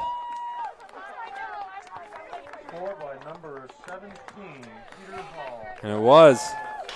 Cathedral's had a few sparks on offense where it just looked like you could see it, where the ball goes through, and they need a few of them now. This is the Guerin, their version of almost the counterattack that they're able to use, and it's sometimes unfair. But this time, first goal of the game comes off of it. They just kept putting the ball in front of the goal, kept putting the ball in front of the goal.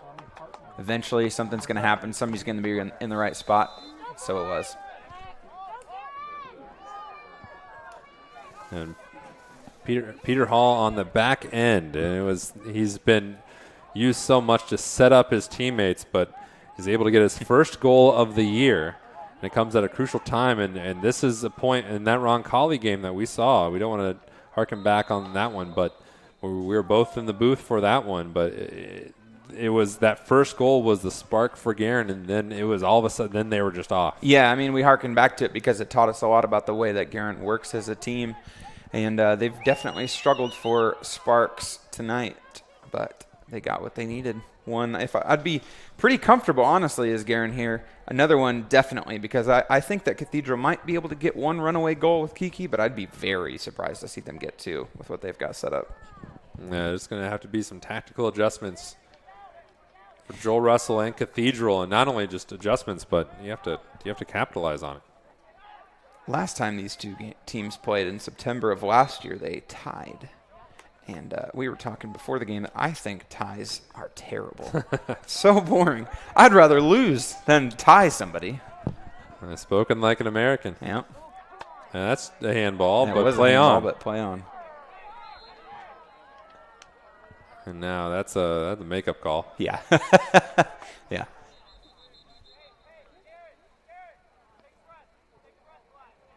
What are you doing, kid? Back off. You know you can't be that close to the ball. Just walking. Yeah, he's moving him. He's moving him. And then Kiki saunters into place. Welcome back, everybody. Sorry about that delay. It is 2-0. Tommy Hartman scored for Guerin Catholic. Now Cathedral in a very tough spot as they try to claw back from that 2-goal deficit before the technical difficulties. We were just talking about how 2 would be tough. 3 would be tougher, especially if they own-goaled it. Yeah, Cathedral's in a tough spot now. Clearly, they've prioritized defense against this Guerin team, knowing that they average over 3 goals a game. But the problem with that is you can't win by scoring no points, and you can't just have defense. It's very, very difficult to run perfect defense, and you make up for it by scoring more points. And we'll see Guerin Catholic looking for their third. Headed high and behind the net. So it began the scoring second half. It was 0-0 at halftime. Then Peter Hall scored the first goal of the match.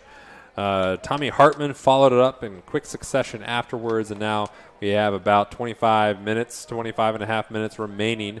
And Guerin Catholic in command of this one at the moment in a spot that they're used to being. And this, if Guerin is able to maintain a shutout, it would be the first time they did so since their Park Tudor win back on August 20th. It's been a while. Guerin has been allowing goals or conceding goals recently, and it didn't burn them until the matchup against Noblesville. But that final score was the one currently on our scoreboard, however, favoring the Guerin Catholic Golden Eagles.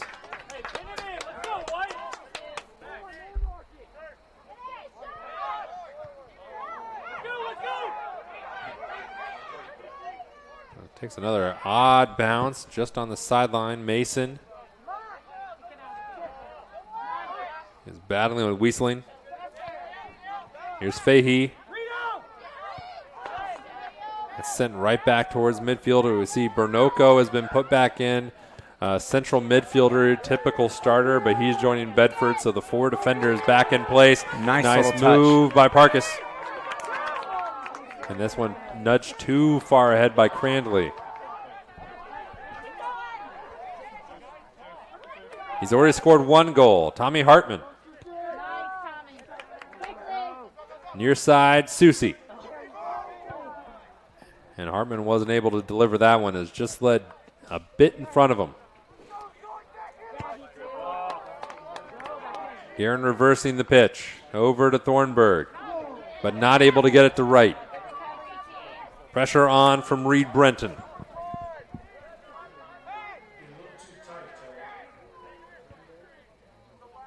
Here's Mason. Matthew Wright. Weaving through is Thornburg. To his rescue is Hartman. Now Cabotage, and things will calm.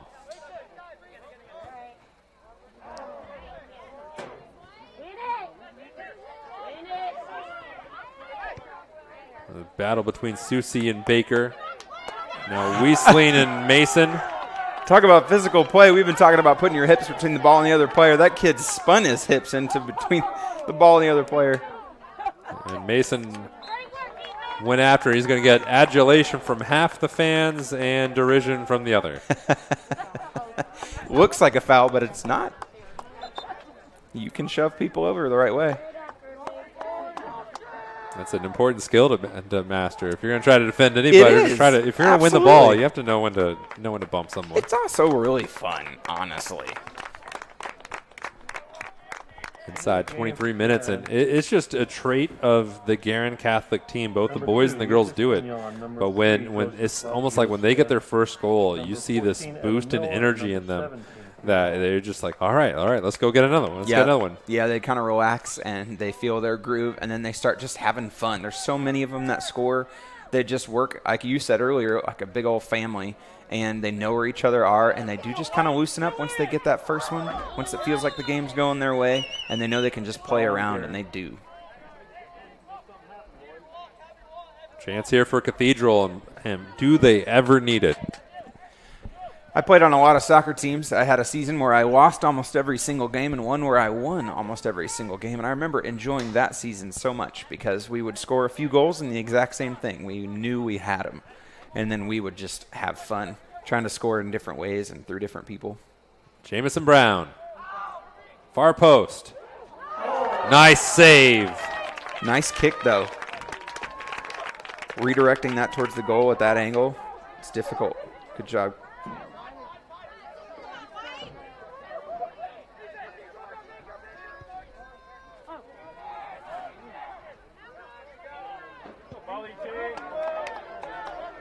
Oh, just outside of his reach.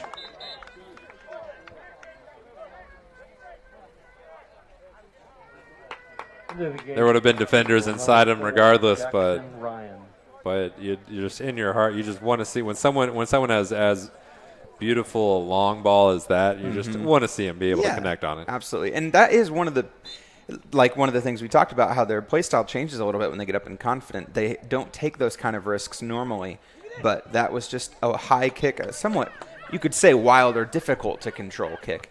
And that's the kind of thing they start doing. They start just trying, maybe it'll work. We'll try it. Well, we'll see. It's Bedford and Kiki. Bedford once again beats Kiki to the ball.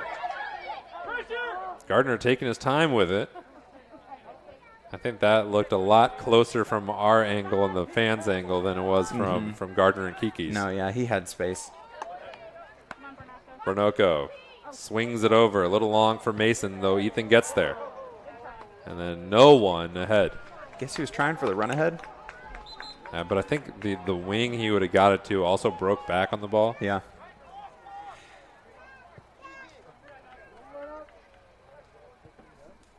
Into the game for the Irish, Chase Johnson, number 9.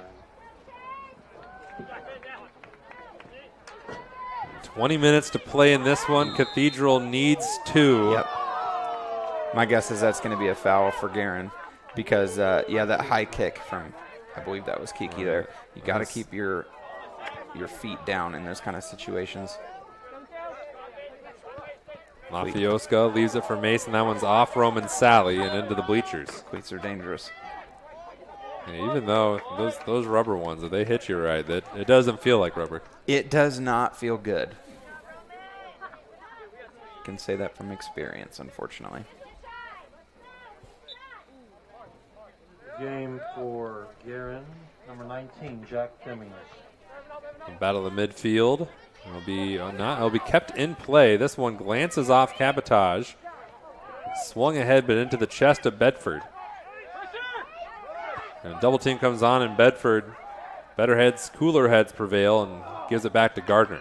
That was a nice little run up by that offensive player. That might have worked out.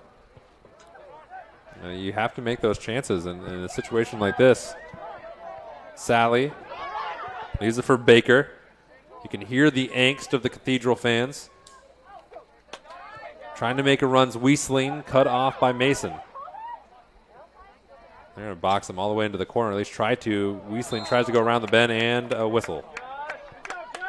Pop quiz for you. What's the best form of social media? That's a good question. I feel really strongly about this, actually. Is it Instagram? Is it Twitter? Give me an option here. No, man. It's Twitter. And if you are wise, you have a Twitter. Follow us on Twitter at Indiana SRN. Get updated scores, game day schedules, and much more. Twitter.com/Indiana SRN. Chance here for Cathedral. Winding up the one-timer just high. That's a hockey term, Brett. Which one? The one-timer. The one-timer?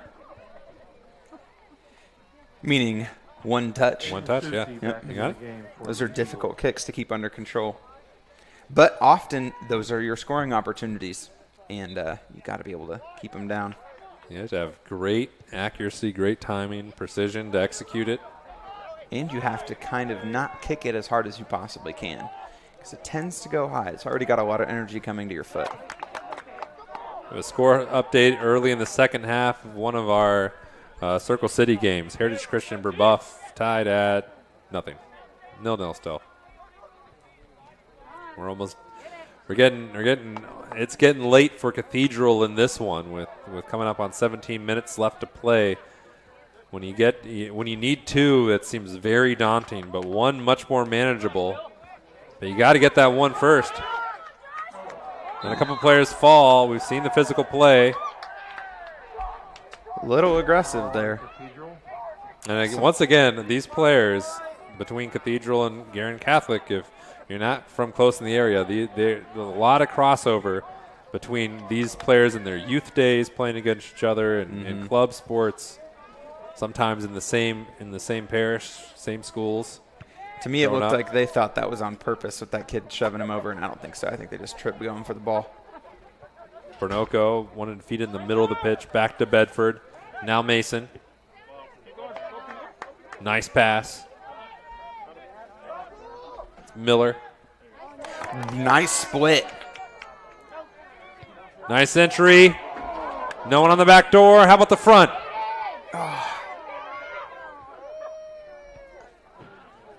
And things calm, but Cathedral's not out of the woods.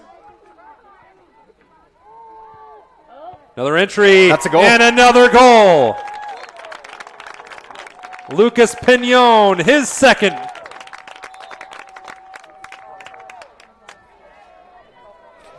Beautiful to start that whole thing off. That offensive player, there were the two defenders who had him pinched against the side, and he actually looked off. If you notice, he faked it. He kind of settled back like he thought he was going to go out of bounds, and then split right between them when they stopped looking. And that's Pignon right there. He's going to score, so watch him. Left of your screen. It is not over till it's over, and Guerin kept throwing that ball against the wall. Score for the Golden Eagles, Lucas Pignon, assisted by Aiden Sousa. And that was a one-touch. Just like we talked about, and he kept it under control and on the ground. Fundamentals are fundamental for a reason. Now looking at that 3-goal deficit, very daunting for Cathedral, also daunting for Cathedral. Their upcoming schedule, they have 4 games after this one. Their next matchup is on Thursday against number 1 Noblesville. Then they play number 2 Hamilton Southeastern on Saturday. So if you're going to play someone, might as well just play the best. It'll make you better pretty fast if you learn from it the right way, but it is discouraging. Cranley. Surprised he didn't take that shot. Susie will and miss.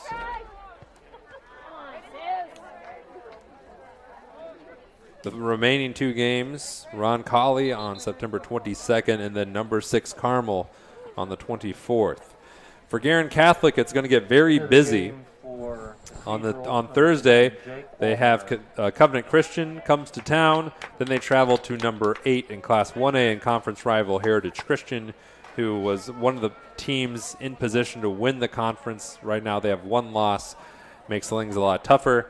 On Friday the 25th, they go to Carmel and then finish the season on October 1st here on Indiana SRN when Zionsville comes calling. Zionsville is number 9 in Class 3A and the defending state champions.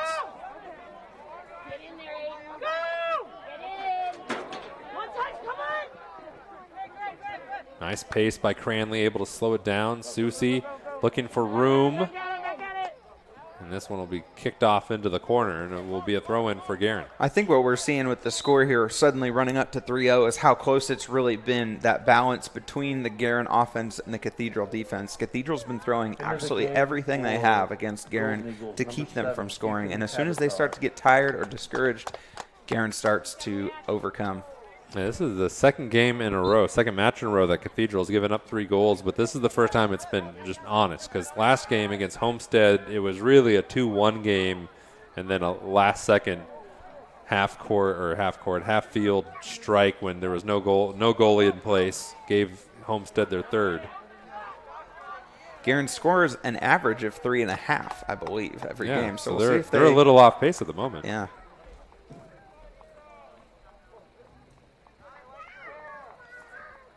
And most of those prolific offensive outbursts came early in the season. 7 versus Cardinal Ritter, 4 versus Park Tudor. They had the 6 against Ron Colley last week. Never miss a game and watch it as many times as you like. You can go to our YouTube page and subscribe now. Get notifications about upcoming events. Go to YouTube, then Indiana SRN. Baker's dozens minutes left in this one. A game that was a draw through up First to half. halftime. Yeah, and beyond. Quickly devolved. And it took about 9 minutes before Peter Hall scored the first goal. Tommy Hartman didn't take much time to score the second, and then Lucas Pignon got his 2nd goal of the season, maybe 13 minutes later or so, not that much. I don't think the score conveys, though, the respect that Cathedral deserves for the way their defense has played throughout this entire game. It has been very difficult for Guerin to get their quality offense on a roll and sparked. They've done a good job at shutting them down. Obviously, not quite good enough, but I think that Cathedral deserves a bit of accolade for this. This is a good performance in certain ways. Hasten feeds it in, headed on. DeWeese.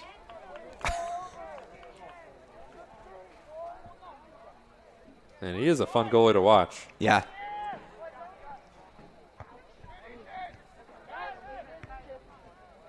Ushered on by Baker, headed away by Bedford. Headers are just so satisfying, even the sound that they make. I remember as a kid thinking, how in the world does somebody hit this with their head? And it always hurt. I always get a headache when I try.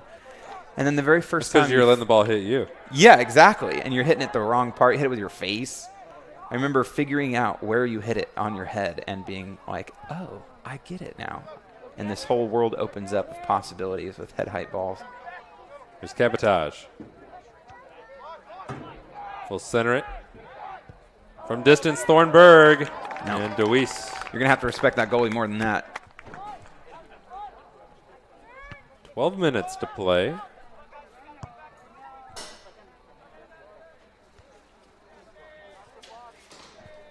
Taking a peek at Guerin's competition for the top of the class in 2A.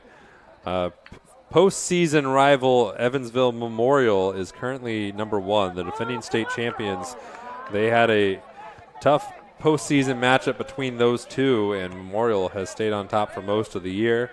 Mishawaka Marion second, Concordia Lutheran third, Gibson Southern from way down south, they are fourth.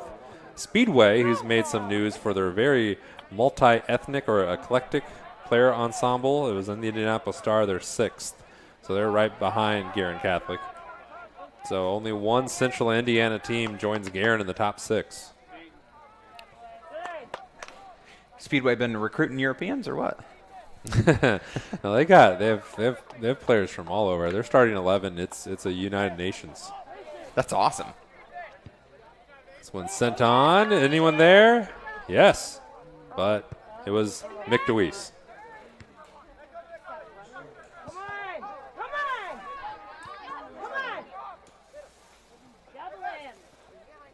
Battle between Hayward and Cranley.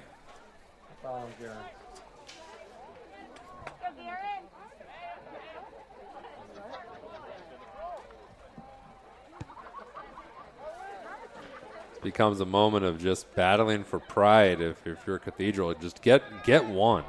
They've only scored 4 times this year. Hayward, referee letting them play now as Parkus took a tumble and comes up with it. And takes another one. And he and Alex Russell were tussling.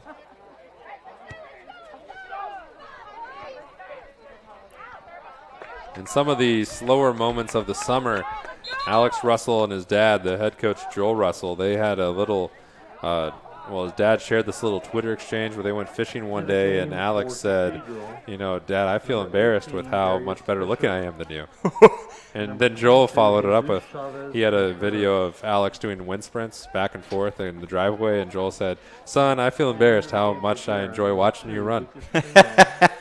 Your parents have all the dirt on you. I feel like of all the people to mess with, it wouldn't be your parents. You gotta be careful, especially if your dad is going to weaponize it on your favorite social media platform. Yeah, absolutely. And then gives it to us as ammunition. Coach, what do you have to say about tonight's game? Well, let me tell you. Let me tell you about my son doing wind sprints, which I love watching. Dads don't lose. Here's Pignon. He didn't lose last time he touched the ball. Oh, and that one's way ahead of Lafioska.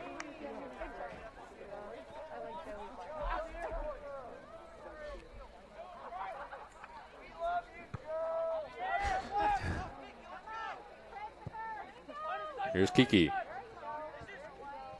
That is a taking a tumble was Jesus Chavez Contreras. A little stinger. Those hurt when you catch someone's shin or their foot with your cleat. Yeah, absolutely it does. Shins are honestly like the bone's just right there, man. It really hurts. Shin guards help, but Speedway made me think of one time I was in Ukraine in a college town, and I was on a court with every single person was from a different country. It was a very interesting game of volleyball. That's interesting. Yeah.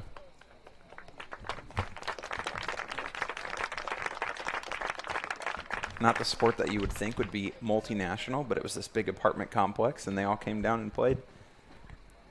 Yeah, the language of sports, you know. Mm-hmm.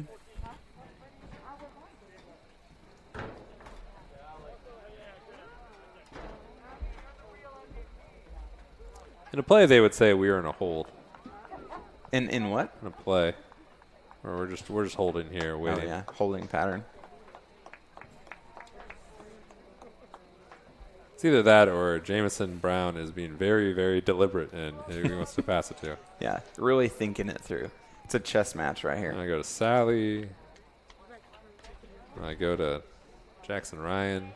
This ref I enjoy. He's really got a personality to him. I like how sometimes he looks at the kids and he's like, come on. Like, don't you know, like that kid he was moving back off the ball earlier.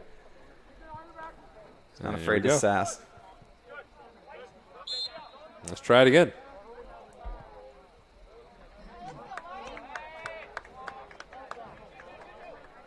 Free kick for Cathedral.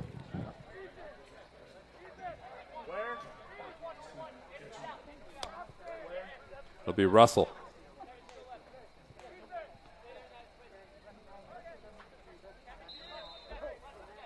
I'd love to see some action from Cathedral here. Near post. Too near. And it'll be a goal kick for Alex Gardner and Guerin Catholic. And Guerin they flexed their muscles in this matchup. Guerin, they too have a important remaining stretch of their schedule. A lot of tough opponents. We'll have one of them. The next home game is one we'll have on our airways against Zionsville on October 1st.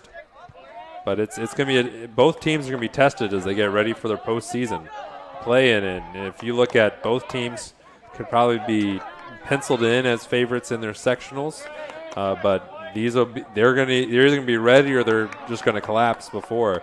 And Guerin Catholic's looking really good at this late juncture of the season and how they've rallied against Noblesville. Yeah, you made a comment earlier about what you felt like Guerin's playoff chances were. Yeah, they look pretty decent. If you look at the sectional, there are 3 teams above 500, Hamilton Heights and Lebanon, but if you go by rankings, which might be better because different teams play different levels, Guerin is there's 2 ranked teams. Guerin's 5th, Brebeuf is 13th, and those are two conference opponents. It doesn't look like they're going to play each other this year, but it could happen in the sectional, and that's a good rivalry to have if you're going to have it with everything on the line. Mm-hmm.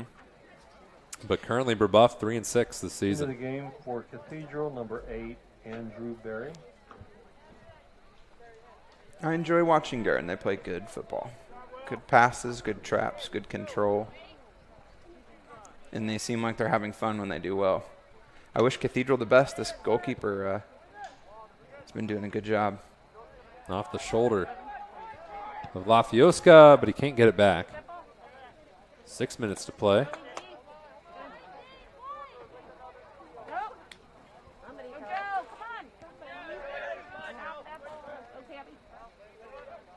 And Sally will creep in and win that ball. But it was an interesting oddity after those first 4 games for Cathedral when they're trying to just get things going. They allowed 4 goals. They scored 4 goals. Maybe an unnecessary jump there by Bernoco, but be throwing for the Irish. But when they just fit the definition of a team that's like 500, they want to be able to turn that around. You can see the talent. Yeah. Yeah, it really just has to be, I think, midfield. It's really difficult to dominate against Guerin. They just do a really good job controlling the ball. Cathedral, not as much, obviously. But the big weakness for Cathedral right now just seems to be their offense, or really lack thereof. Fouls against Darius Fisher, the senior for Cathedral.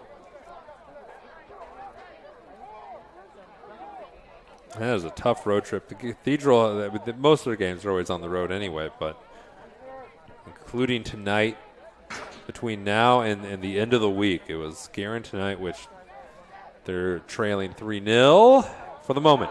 Ooh, that was very close, that 90. And then Noblesville and Hamilton Southeastern, that'll test you. Into the game for the Golden Eagles.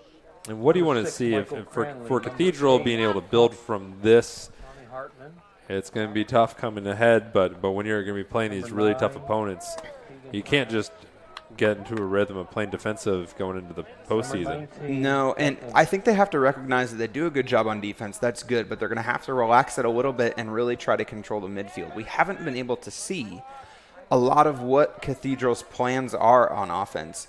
It's looked to me like their plans on offense tend to be kick it towards Kiki and let him outrun people. That's just not going to work if the defense is remotely prepared for that.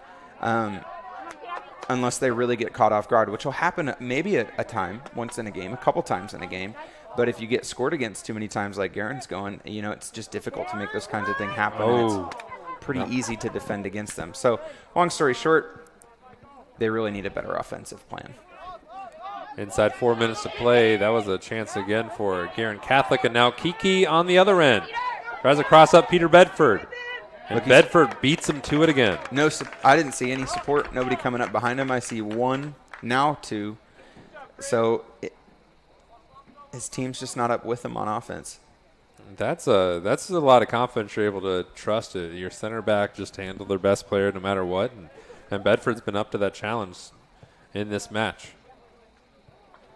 We would like to hear from you during the game today, or as any game that we have. Tweet us at IndianaSRN.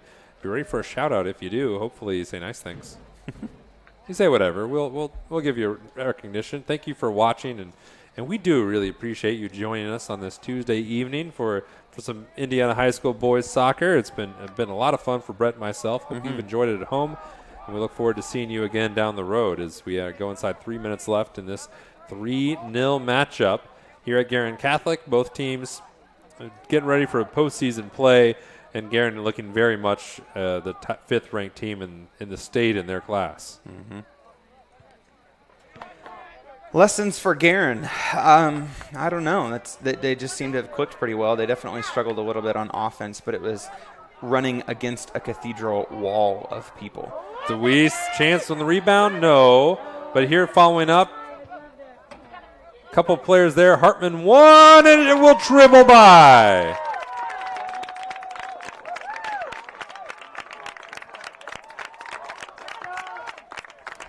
That was Jack Deming's first goal of his career. Goal scored for Guerin by number 19. It seems like the defense expected it to just kind of go out a little bit and then left it. Guerin really does have a lot of these players good ball control. They keep it away from their man. They can do a good job, and they just win the opportunity to score one-on-one here.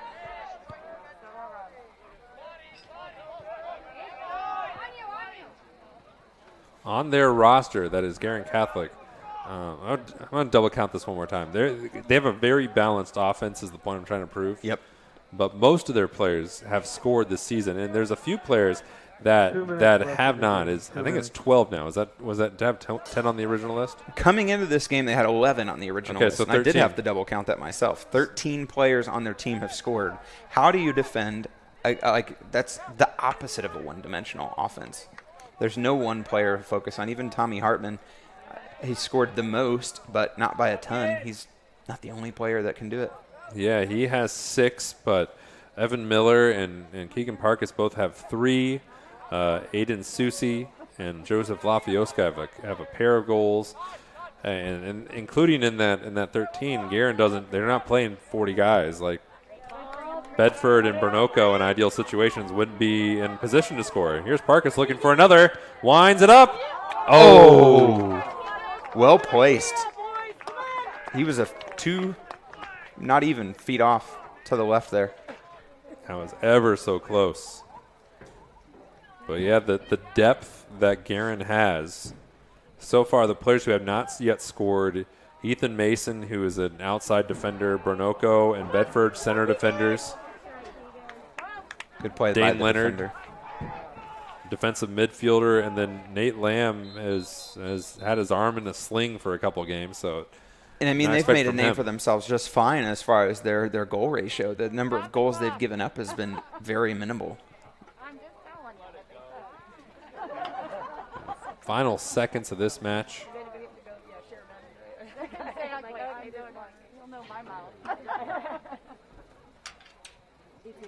A half minute to play.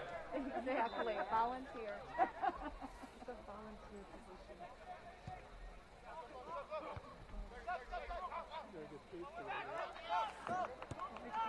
Sally will usher it ahead. Kiki gives run, and yet again the kryptonite for the Cathedral Irish offense has been Peter Bedford.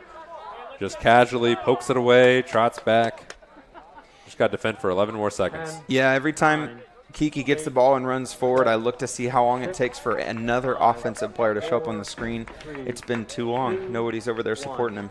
And time is out. Guerin Catholic victorious for the 5th time this season. They win 4-0 over the Cathedral Fighting Irish.